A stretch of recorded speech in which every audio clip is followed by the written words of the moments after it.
Padyshim me përmend edhe trajneri që fakti kryesor që kemi poshtë skuadrën ndoshta më të madhe se Slovakia që përballemi sot, presim padyshim një fitore, jo të lehtë, po e shohim edhe aktualisht që ndeshja mes Turqisë dhe Rumanisë që potencialisht njëra prej tyre do të përballet me ne në rast se ne kualifikohemi, është akoma 0-0, një ndeshje shumë e mbyllur,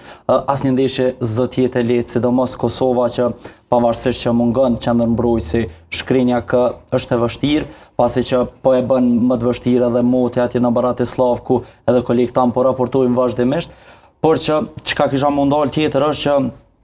përveç këtyre ndeshjes sportiveve, unë kom prit që fatmirësisht nuk ka ndodhur, kom prit edhe ekscese në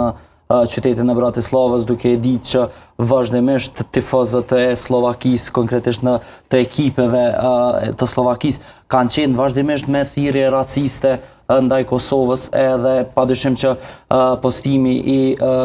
grupit të tifozëve Dardanë të ngjall edhe më shumë, le të themi, kurreshtje për këtë pjesë, pasi që kërkuan që tifozët mos të ndahen në grupacione të vogla. Për të jenë gjithë bashkë. Padyshim. E kjo prej video që i pash pak paraqasësh, tifozët veç janë nisë drejt stadiumit, kështu që deri në këtë moment që po flasim, as në Bratislav, po as në Varshavë ku ndodhen tifozët kuqezi,